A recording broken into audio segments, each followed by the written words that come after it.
sortir, isso. Ça monte, voilà. Montez.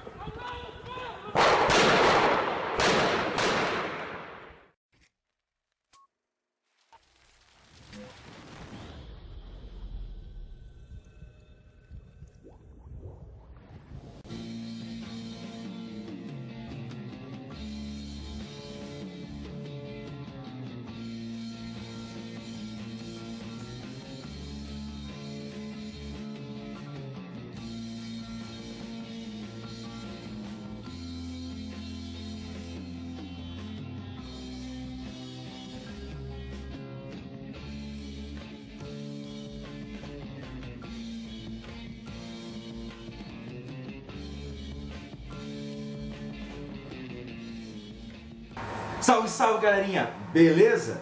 Seguinte, eu, Rafael Noronha, professor de História, e eu, Fabiane Almeida, professora de Geografia, estamos aqui para falar do amor. Mentira! Nós estamos aqui hoje... Faz cara de sério, porque o assunto é sério. Nós estamos aqui para falar de um assunto muito sério, que é o atentado que aconteceu em Paris no último 7 de janeiro. Algumas vezes ao longo do ano nós vamos estar por aqui, juntos, não é nem a minha matéria nem a matéria dela, é a nossa aula, a nossa matéria, para discutir assuntos atuais, assuntos contemporâneos, como essa tragédia que aconteceu em Paris. Um atentado terrorista à sede, né, de uma revista bastante polêmica em Paris, na França, motivado por razões ideológicas, religiosas, né, terroristas de origem islâmica.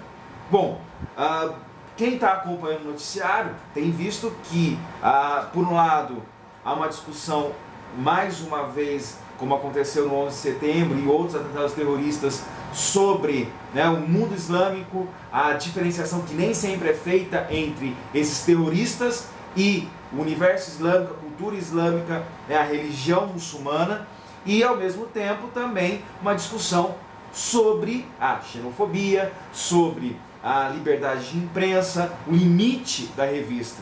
Essa revista não é de hoje que ela vem causando polêmica na França e no mundo de modo geral. Em 2000, ela escreveu o seguinte, que os palestinos, sem fazer nenhum tipo de separação, não eram civilizados. Então tem bastante polêmica aí para se discutir depois sobre esse assunto. Esse assunto também suscita discutir sobre a questão do nacionalismo, né? Vivemos num mundo globalizado, abrimos nossas fronteiras, porém ainda não conseguimos aceitar esse outro, aceitar o outro que vem e que participa, né, da nossa cultura, do nosso universo, e isso é muito presente na França e na Europa como um todo. E não é de hoje, a gente pode pegar desde exemplos mais antigos, mais remotos, lá da Grécia Antiga, como também no final do século XIX, início do século XX, em que essa ideia de nacionalismo, que muitas vezes a gente pode trazer como sinônimo um patriotismo, mas depois a gente pode discutir isso de forma mais profunda, né? O nacionalismo ele chegou de uma maneira exacerbada no final do século XIX, início do século XX, levando inclusive às guerras mundiais, né? Há um paralelo muito grande dentro desse conceito. Então, o nacionalismo, né, que vem tomando conta da França no início do século XX, partidos de extrema direita usam muito dessa bandeira, das bandeiras nacionais, da bandeira do nacionalismo, só que isso implica em alguns problemas, em alguns riscos, porque vai ter o perigo da generalização e ao mesmo tempo o perigo da não aceitação do outro. Mas como não aceitar o outro na minha fronteira no mundo globalizado? Como lidar hoje em dia, por exemplo, a questão da xenofobia, né, essa aversão ao estrangeiro, que se faz presente nessas discussões a partir do atentado terrorista de Paris e que já é uma discussão já vem sendo pensada, já vem sendo discutida há um bom tempo.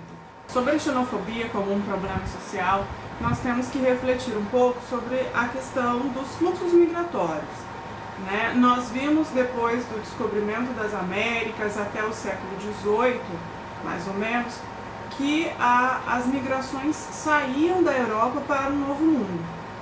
No século XX e no século XXI, isso se modifica. Países subdesenvolvidos, eles se localizam ao sul do hemisfério, principalmente, Então, esses imigrantes saem da América Latina, do norte da África bastante, da Ásia, e vão para a Europa em busca de melhores condições de vida. Depois da Segunda Guerra Mundial, esses imigrantes eles iam para a Europa, né, para trabalhar nos empregos que exigiam menos escolaridade, mais força do que pensamento. E agora, nos últimos anos, depois da Revolução Industrial, nos últimos 30 anos na Europa, a Europa vem passando por uma queda na taxa de natalidade.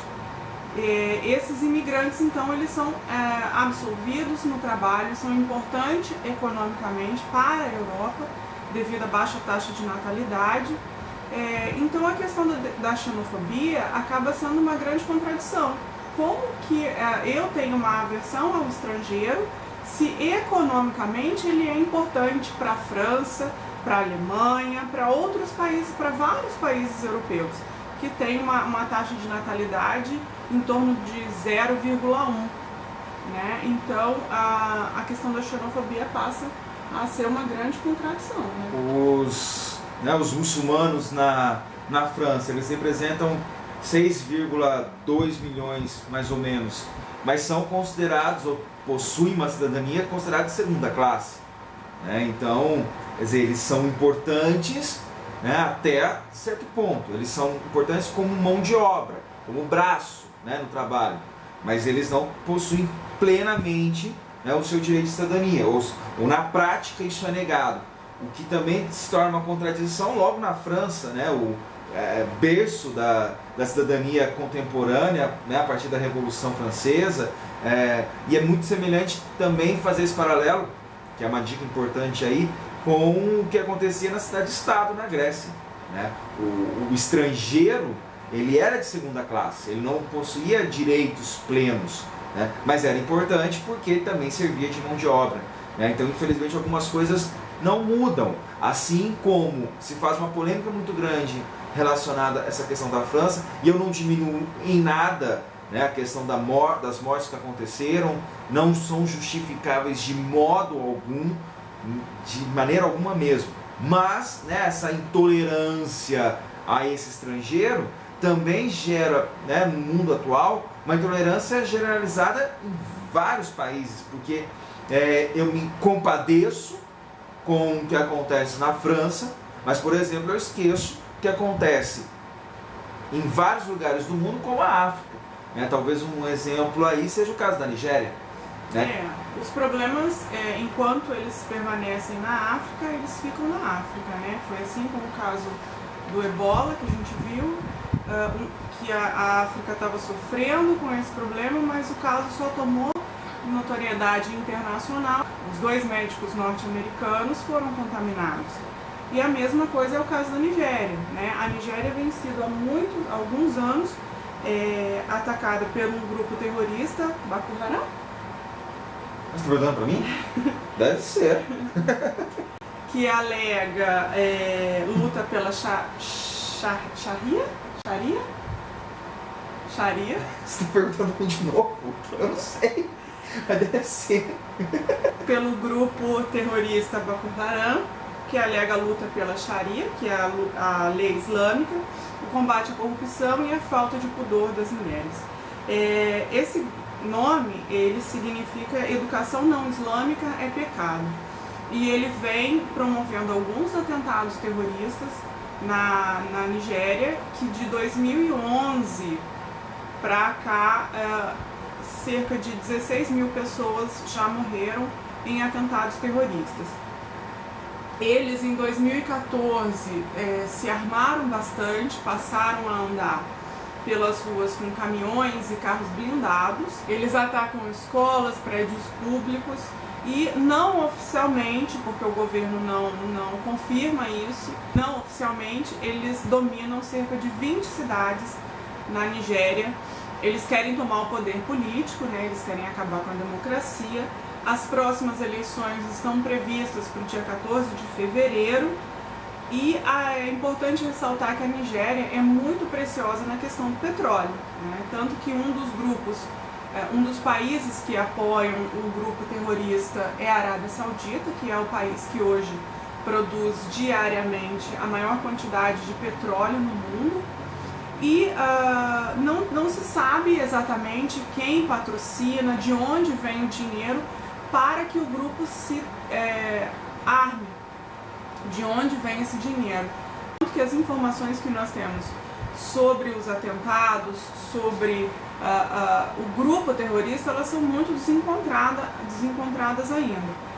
No último dia 11 de janeiro, uma menina que, segundo relatos, não deve ter mais do que 10 anos de idade, ela foi colocaram uma cintura na cintura, uma cintura de bomba, né, na cintura dela, e ela explodiu, matando entre 16 e 29 pessoas. Então, e não é a primeira vez isso. E não é a primeira vez. Depois foi uma menina que não deve ter mais de 15 anos também. Então eles sequestram as meninas, alguns relatos falam de estupro e colocam bombas para que elas explodam em lugares onde tem um número considerável de pessoas. Né?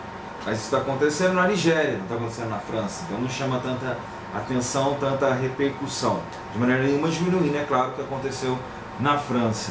Então a gente tem, né, como reflexão a questão do nacionalismo, né, se existe limite, né, desse nacionalismo contemporâneo, a questão da xenofobia, da tolerância, da aceitação do outro. E um outro assunto também que tem sido muito discutido é a liberdade de expressão. Fala-se muito em liberdade, mas primeiro vamos colocar que nós não vivemos numa sociedade plenamente livre. Segundo, a partir do momento que a gente convive em sociedade e com diferenças, essa liberdade ela precisa ser acompanhada com responsabilidade. As charges, né, da revista francesa não eram charges simplesmente bem-humoradas ou simples piadas. Muitas dessas charges elas eram ofensivas, mas de uma ofensa gratuita. Era uma piada gratuita, uma piada que não levava a uma discussão séria.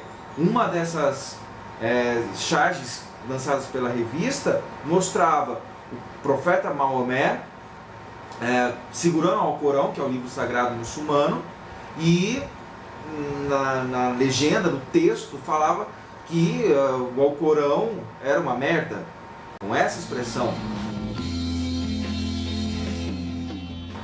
E sem levantar nenhuma discussão além disso, quer dizer, uma discussão sobre os exageros, os excessos, a maneira como se trata a mulher, exatamente nada disso. Pelo contrário, era uma discussão, na verdade não era uma discussão, era uma falta de diálogo, né? E essa falta de diálogo que também está presente nesses radicais que também não aceitam o outro. Então você vê aí excessos e exageros dos dois lados, né? A falta de saber dialogar, de saber conversar.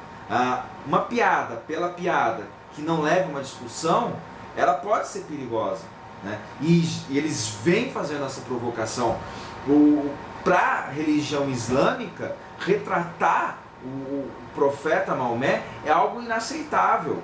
Você imagina então você retratar o profeta Maomé de forma pejorativa. Tudo bem que eles fazem isso com outras religiões, fazem isso com famosos, com políticos, mas a partir do momento que você entende e enxerga o outro, você passa a respeitar. Determinada religião, determinado político ou pessoa pode não se sentir ofendida, mas ofender um grupo que realmente não acha isso aceitável é correr um risco, sim. Né? Não estou dizendo que foi uma vingança justa, que foi correto o que os terroristas fizeram, mas se você não se abre para o diálogo, se você não se abre para conversar com o outro, para entender o outro, é difícil, porque o outro também não está disposto a dialogar. Então acaba levando a atos extremados, né? E a gente sabe que não é só a revista, né? A França, de um tempo para cá, né, vem preconizando muito a ideia do Estado laico, não permitindo que as meninas islâmicas, né, muçulmanas, fossem às escolas com um véu. Ou seja, há uma difícil aí um difícil entendimento entre o que realmente é o Estado laico.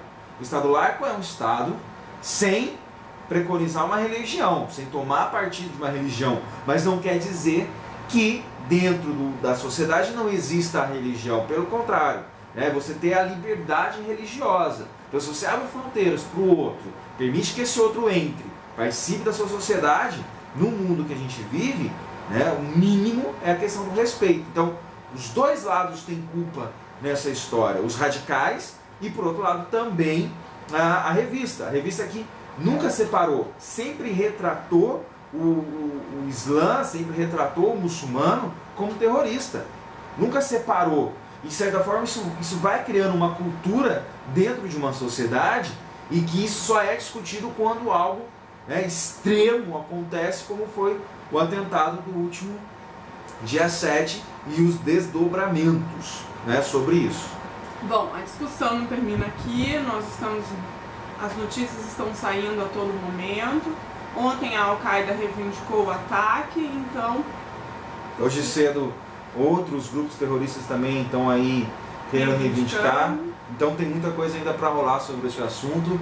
Importante a gente discutir, debater, né, não é para concordar com o que falamos aqui, com tudo que falamos, que a ideia é apresentar a discussão. Certo? Então é isso aí. Até a próxima. Com o tempo a gente vai melhorando, vai ficando mais relaxado, porque é estranho a gente estar conversando com uma câmera, né? Não tem ninguém ali. Não tem ninguém aí. Bom, então é isso aí. Valeu e até a próxima. Quase sincronizado. Eita!